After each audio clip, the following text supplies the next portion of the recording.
Ruben? It's a bit on the dry side. This is always a tongue tip test, is the texture of the soil.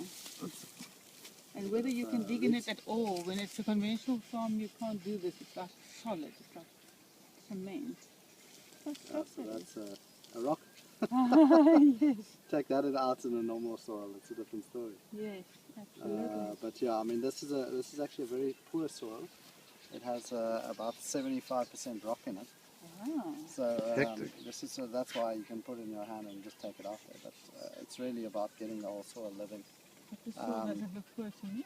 No, it's not. But from a broader spectrum, if you compare it, if you look up the side of the vineyard, actually most of it we've taken away, but all the rocks up there, and you can see right up the top there, next to the vineyard, there's lots of rocks that have actually come out of the vineyard. So when we prepared it, we had to take all those rocks out. And obviously if you dig here, I mean, literally 75% of it is rock and big sort of boulders. Wow. Which from a fertility perspective, the vines don't grow very, very vigorously here, but the quality of fruit that comes out of here is exceptional.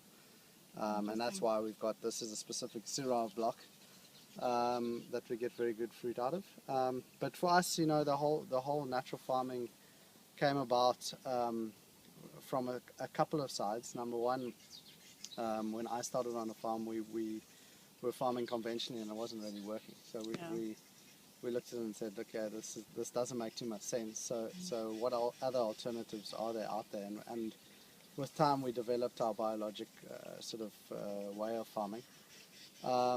And it all starts in the soil. So everything starts balancing the soil, getting the soil living, getting the soil balanced from a nutritional perspective. And there we look at the broad spectrum nutrition. So we're not looking obviously at your conventional route of NPK type of bag fertilizers that we put down. No. But rather we're looking at things with up to 90 elements in it in perfect balance. Things like concentrated sea solids, volcanic rock dusts, obviously your different soft rock phosphates and that type of stuff. Yes. And Avondale specifically has 13 different types of soils, but more specifically the Western Cape, we have very old soils. So we have very depleted soils as such, especially with high rainfall area. On Avondale we get average of 1,000 mils a year in winter, so it's a very high rainfall area. And then in conjunction with that, 6 decades of bad farming, conventional farming, you've really lost a lot of your nutrients. Yes. So we really have to restock that pantry. We have to really get those nutrients back into it. Yeah. And why I go on about the nutrients is that's where everything starts. If you don't have a balanced nutrition in your soil, you don't have a balance. You don't have soil life, number one, because all those nutrients feed your soil life. Yeah. And obviously you can't get a natural vineyard ecosystem growing properly and in balance. Yeah. And then the next side of it is really coming in and getting the cover crops going in the vineyard mainly to feed and protect the soil. So really getting the soil covered so you don't get the erosion, you don't get the leaching of the nutrients. And it also puts nutrients back into the soil. Yeah, well, if the nutrients aren't there, it's not going to push it back in. It will hold it in. Cover crops back in. Yeah, we're not, depending on the soil, in 75% we can't plow it back in. So we'll mow it down or roll it down.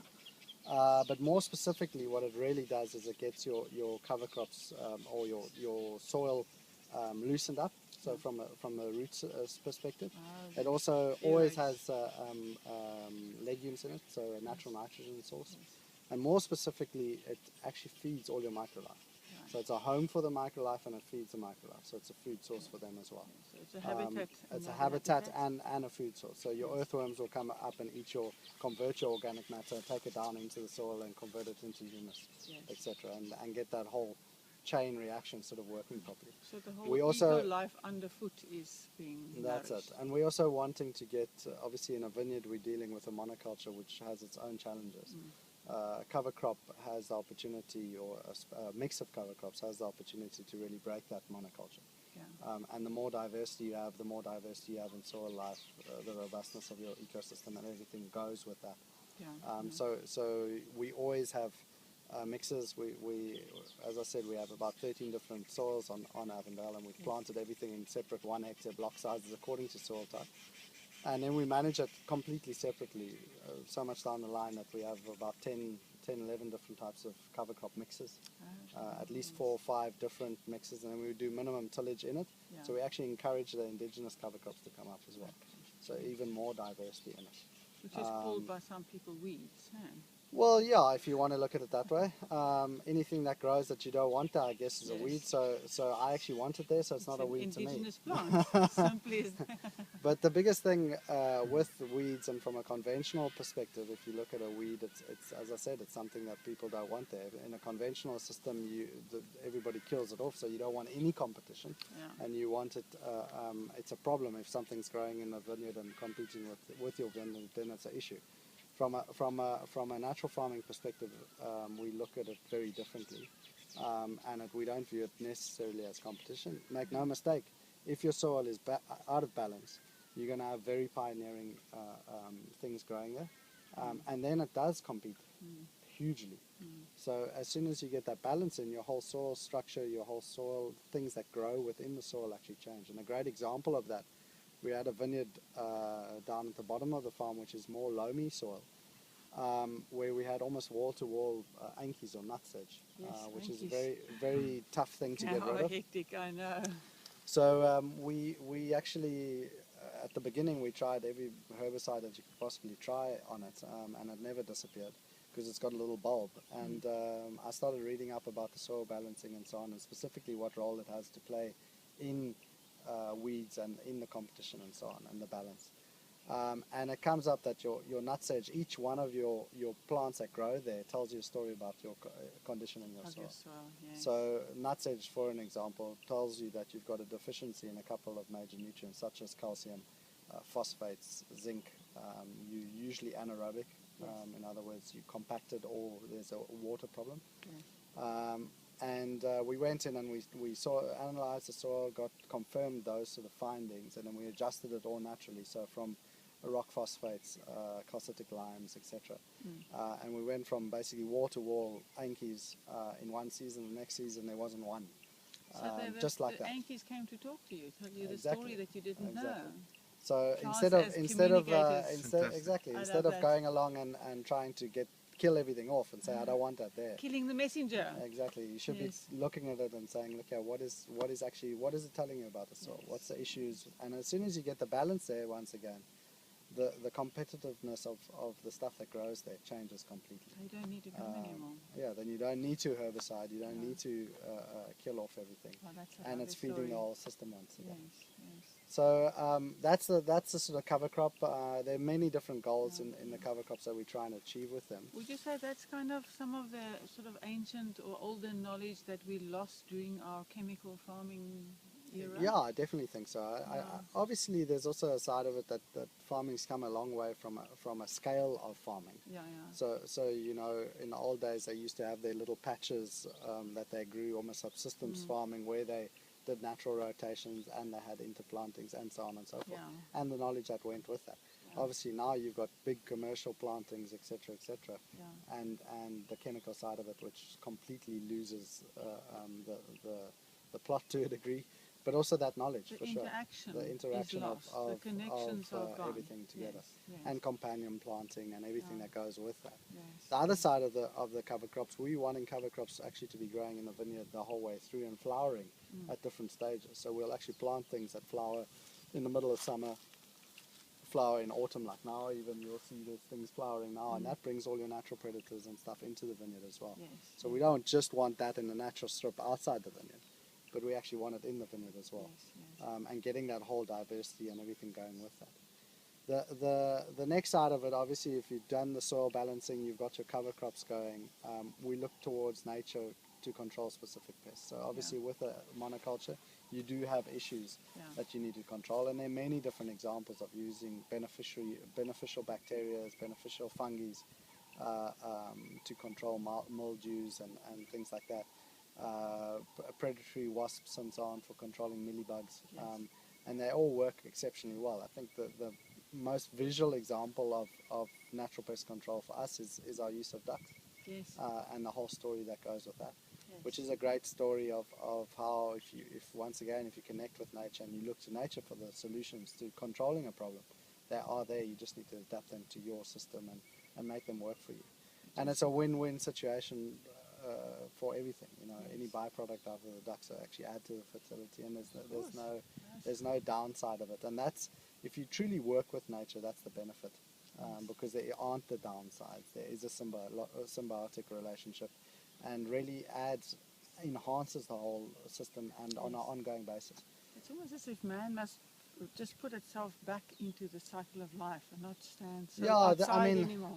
We also look at it and say, look here, instead of using quite a couple of organic producers, and I'm not talking now necessarily about vines, but as a whole, people come from a conventional background, and they say, okay, I used to use a LAN fertilizer, now I need to substitute that for a chicken manure, for argument's sake, or I used to use an insecticide to control the mealybug, now I need to use organic insecticide. Now sure, it's better for one simple reason: the organic insecticide breaks down quicker. So instead of it working for 90 days, it works for 4 days, which is better, sure, but it's still in that 4 days, it kills off all your beneficials in the environment. It's still thinking in the same way, though. Exactly. So we look at it and say, that doesn't make sense. Rather use natural predators, rather use things that actually don't have a downside to them, and enhances the whole environment. And if you're working with nature, the control, I mean, mealybug, for an example, that was probably one of the first natural predators that we used on the farm.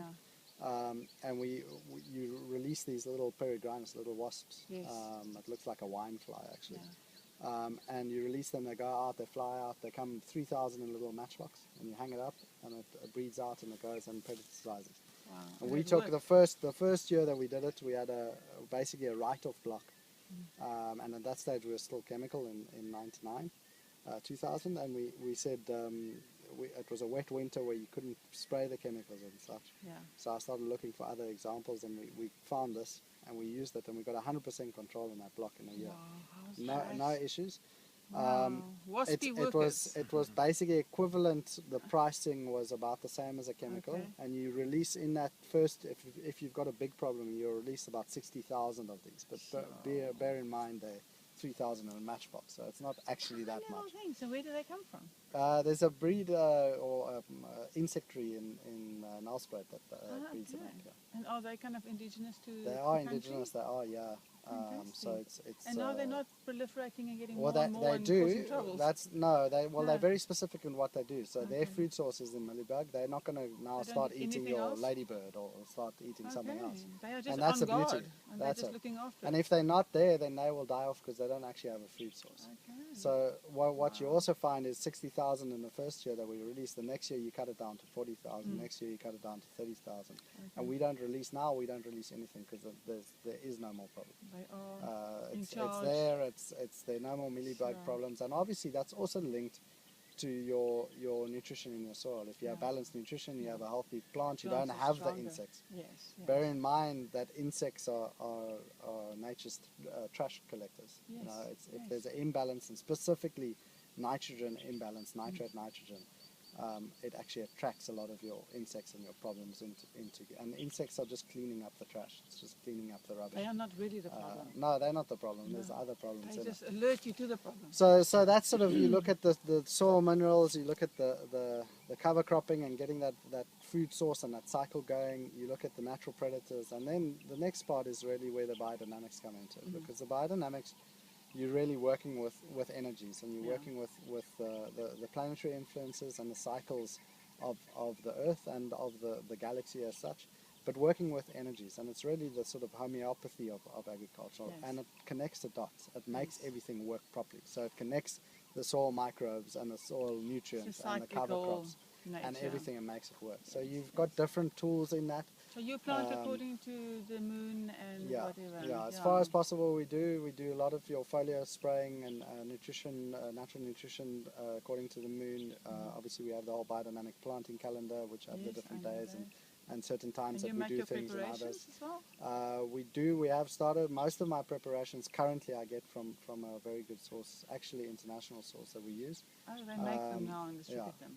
You don't have to put them in the cow horn. We do that as well. Okay. But we also do a couple of other things. We do the mixing, the normal way of doing it, but we also use a thing called the field broadcaster, which is basically a modern technology to get those energies and those things across your farm as well. So that's a whole different concept. concept on its own. Yeah. But it's really getting that whole working with cyclical, and I think that one of the best times to actually see that cyclical side of nature is in autumn, like now. Yes. When the earth is actually breathing in, and it's just now. like relaxing, Yes. and taking all that energy into itself and getting ready for the next season. Yes. And that's why it's such a lekker time to be out in the vineyard and out on the farm, because I mean, you can't get better than this, really. Wow. So that's really getting after it, the and hard then work. yeah, exactly. Actually, this is one of our busiest times on the farm, because it's Really? a time that we do a lot of the soil balancing, so a lot of getting the natural stuff out there. That it has a little bit of time in winter to sort of incorporate into the soil naturally, and getting the earthworms and everything to digest it. And So then also before we're the doing rain a lot of planting of our cover crops and so on. So on a Yes, conventional farm, generally speaking, this time of the year is you can go to the sea They go on and holiday. relax, Yes, you know? exactly. Whereas for us, it's actually it's one of the busiest times. Important preparation It's really time. a time that Yeah. we're getting ready for the next season and So getting all when the does stuff the into. organic farmer go to the sea? Good question. Or is this your well, ocean anyway? some people get there quite often, but yeah, I mean, this is therapy in its own right. You know, it's and that's the beauty of farming this way. You know, is really to see how nature starts coming back, getting to see how everything's interconnected. You know, when we dug into the soil just now, seeing how loose it is, and you smell that soil, it's full of life. And specifically for us as Avondale, we initially went along this route was not because we wanted to be certified organic, and even if you look at our products, you know, we have the certification seal on the back, but it's probably as big as my thumb. Tiny. You know, it's a little thing. The biggest reason why we do it is number one, to get that natural system working for us, and specifically through getting nature doing the job, you get true grape-driven flavor spectrums and flavors into the grapes, and balance. Tastes good. And through that into our wine. So at the end of the day, when you open a bottle of Avondale wine, it's something special, it's something different, it's something that you're not going to get anywhere else, because it's not a manufactured thing. It's a unique thing coming from Avondale, from our soils, and you know, we have something we have something very different to offer than anybody else. My neighbor can do exactly the same thing that I do here, and he'll have a different result, because his farm is different, his soils are different, and everything that goes with that. And is unique. Yeah, exactly. And that's the beauty of, and that's the reason why we do it. And I believe that you get much better quality if you're doing it properly. Much better quality fruit, much better quality wine because of that. From an ageability perspective, from a character perspective, from flavors, everything that goes with it. Really? And specifically, once again, coming back to the nutrients, you'll have much more nutrients and nutrient density in your food, and in your wines and flavor spectrums because of it, compared to a conventional. So variety is really what you get if you work with nature as opposed to against nature. Sure. Isn't that well, also I mean, why it's quite straightforward. If you think about anything, if you're growing a vegetable and you're only using 3 elements NPK, you're going to have 3 elements of flavor. You know, if you're using 90 elements, you're going to have 90 different aspects. And that's next coming thing your into. body gets sick because you haven't got what you need. Exactly. Yeah, so it's a knock-on effect on us. Exactly. And also from a disease perspective, in us or in the vineyard, we're exactly the same. We're both living. If we feed the whole system, the chances that our vines are going to get sick are seriously reduced. Not impossible, obviously, but seriously reduced. If it's out of balance, then your chances of getting diseases and insect attacks and everything that goes with that are so much more. And this is an ongoing process of learning from nature all the time? Sure. I mean, for us, it's, you know, we're 13 years into it now, and we're still learning, and hopefully we will still be learning until I'm in the ground. I think it's and unlimited. After. What nature has to offer is unlimited. It's you know, somehow us as humans, we think we are so clever, and we think we can reinvent the wheel when we don't have to. We just need to learn from nature and work with nature and get her to do the job. Just be a little bit more humble, I think, really. Exactly, and working with nature, getting nature to do the job, it costs a hell of a lot less as well. But it's just way better from a flavor spectrum, from a food perspective, everything that goes with it. And I so often get the conventional farmers asking, and that's why I'm going to ask you this now, oh, it's so expensive, we can't afford to do that. Can you just emphasize the cost, that it's How does that work I think it all depends where you're coming from. Yeah. And what I mean by that, that's a bit of a loaded answer, but if you've got a very poor soil and a very poor farm as far as the soil goes, so it's been really badly farmed and you've got very low humus content and your soils are out of balance, then it's going to cost a bit more because you need to get it into balance. Yeah. And there's no shortcut of doing it. Yeah. It doesn't necessarily have to happen all at once, but you have to build the soils back up to a thriving thing. And it takes a bit If of you have a time. soil, that is got a beautiful balance already, and there's a couple of tweaks you have to make, it's quick Yes. and cheap for that matter. But you started off here with bad soil. And, Exactly, and look at where you are. you'll be amazed how quickly it changes. Yes. As long as you understand what you're doing and how you're balancing. But a great example of costs, pure costs, is our use of the ducks and the costs involved in that. Now, we have, if I had to do a conventional snail pellet bait, toxic bait, to control snails on our farm, in our orchards and in our vineyards, it would probably cost me a minimum of 30,000 rand a year, possibly twice, and it's not great, very effective. My ducks, our ducks, and everything that goes with that on a seasonal basis costs about 16,000. So it's half the price, and it does a better job. So there's a great example of cost. You're saying you get new ducks every year. I mean, how long do they last? Yeah, we how our system with the ducks work is that we have. Basically, we get 100-day-old ducklings in May, so next month, in a couple of weeks' time, and we raise them up until they're about a month and a half old, and they've got their feathers and they're waterproof, and then we start grazing in the vineyard. And because we're against the mountain and we farm so naturally, there's a huge amount of natural predators here. So lots of lynxes and hawks and black eagles and so on. Even leopards, we have pictures of. Yay, leopards! I love that. And so we can't leave them out. Can I just go a little bit more in? I think I just want to make sure that you get his face from the front a little bit as well, not just from the side all the time. Yeah. So we also have that natural predator side of it, so we can't leave them out there in night. So what we do is we have an old converted reservoir, which we call a boarding house. And they go back there every night, and then we pick them up with a trailer, a tractor and a trailer, which we call a duckmobile. In the morning, and they walk, open a door. They get very excited. We must come and film that one. They walk out onto the duckmobile, and then we take them to whichever vineyard they're working in. We open the door. They walk out, and then they start grazing 4 or 5 rows at a time, and they'll go along eating the snails as they go, right up with their long nets into the vines. Yes.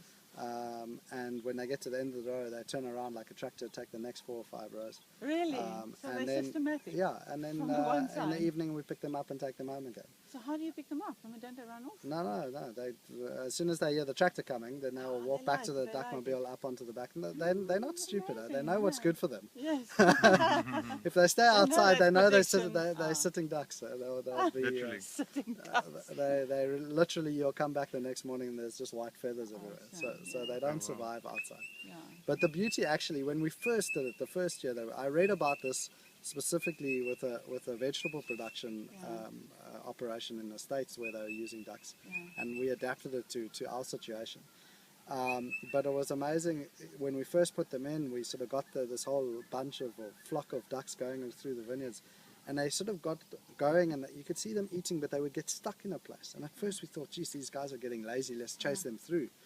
But then suddenly they would get through and walk very quickly and then get to another place. And what had transpired, the long and short of it, is that snails are in colonies within the vineyard. So they're not everywhere. I mean, there might be odds and ends, but they are literally in colonies.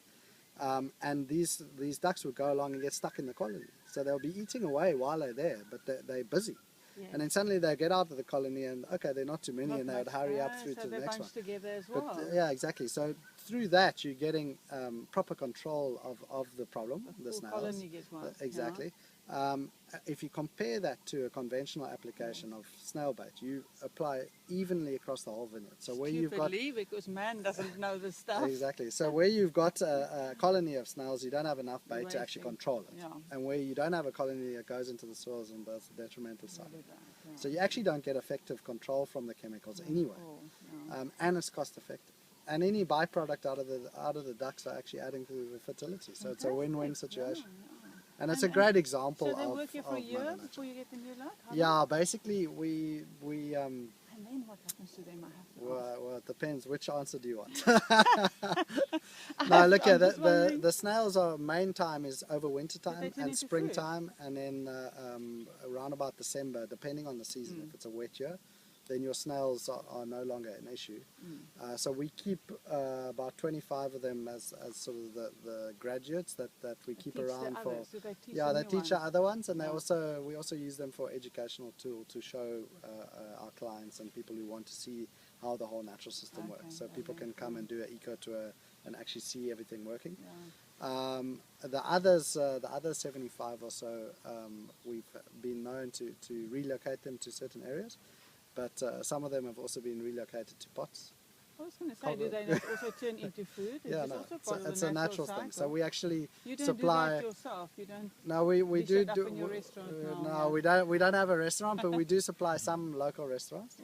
And they've not eaten really well. Exactly. All organic and biodynamic ducks. Yes. Very good foie gras. Absolutely, yes. No, for me that makes sense in the bigger cycle of things. So that's once again the natural system and how it works and how we're working with nature to really get the benefits of the natural system. The ducks are one example of many examples, but it is the one that's the most visual. I mean, if I start talking about the wasps and so on, then people want to run the other way because they think they're going to get stung. But the ducks people can really relate to and see. And are they dangerous, these wasps? No, not at all. Not at all. No, they're literally they're the size of a wine fly. So it's these little things that go out. They do nothing to you or to anything else for that matter, other than the millibug. And they do probably the most phenomenal job. I mean, really. I know, because millibug is the main thing that keep people from becoming organic. It's a thing that exactly. I can't. Vineyards I can't because it transmits. The millibug transmits the leaf roll viruses and so on, which it does. It most definitely does. But there are natural controls that do, in my opinion, a way better job than your chemicals do. It's all about changing the way you think. Exactly. Which is what some people find very hard. And that's the essence of what our biologic system is. It's looking at nature, it's working with nature, and getting all the different components together, and reading the weeds, reading the soils, balancing everything, and getting the whole biodynamic side, all the energies and all the biodynamic preparations and everything like that, working as an entity and as a unit. As one and that's really it. And also where the science comes in. I mean, we use different things from a modern perspective that wasn't available to our ancestors as such as your soil moisture probe, so you're not overwatering or underwatering, things like sap meters that we actually in the growing season we'll take leaf samples and actually squeeze the sap out of it, and then there are various analyses that we do on site that gives you an indication of the health of the vineyard and certain nutrition that's missing and so on and so forth. So your brix levels, we take brix levels, which is the dissolved solids, we look at the nitrate nitrogens, we look at the potassiums, etc., etc. And all of them tell a story about the health of your vine at that moment, and also what nutrients specifically are missing. So here it goes. For the record, organic farmers don't throw science out the window. There we go. Look at that. Everything is incorporated. I think, there's a lot of, with organic farmers, I think there's a lot of bad politics or bad publications that have happened in the past. And make no mistake, if organics really come off the ground and work like it should work, there are a lot of multinational companies that are going to lose a lot of money. So it's not in their interest to get any good media out there. And that's the unfortunate side of it. I mean, if you look at funding in all your universities, they're all funded by your multinational companies, and they're really not going to. It's not in their interest to let good publication and good research happen on organics. The other big thing. That's why we're not funded. Exactly, and the other big thing about natural farming is that it does depend on the farmer. They are not necessarily sort of a spray regime that you're going to use and a fertilizer, like a conventional. You put that down at budding and you put that down at things. They are rough things, but you really have to be in connection with nature and reading it and seeing, hey, I've got this thing growing there. That's a problem for me because of that reason. It's showing me that it's a deficiency or whatever the story might be. And adaptation. Be prepared to learn all the time. Exactly. And never think that you know everything, because if you think you know everything, you've already lost the you're in big plot. trouble. Because nature has a way of showing you new things and showing you new ways of doing things, which can be more effective than what you're currently doing, even if it's already natural. You know, it's about learning and connecting. Natural exactly. is endless. And that's why we do it. And specifically, once again, coming back to the wines, it's about getting a real characterful product into the bottle, I look and a forward to unique tasting product. that. Cool. Soon. We can go. We Even can though go it's back. morning, but here in the Pollard we can do this in the morning. Oh, it's definitely. What did my grandmother always say? That's the Boeing's gone over, and that happens fairly early nowadays. Let's say it's evening somewhere. Yes. So yeah, no, definitely. That's wonderful. I think we stop for now. Cool. Thanks, Ruben.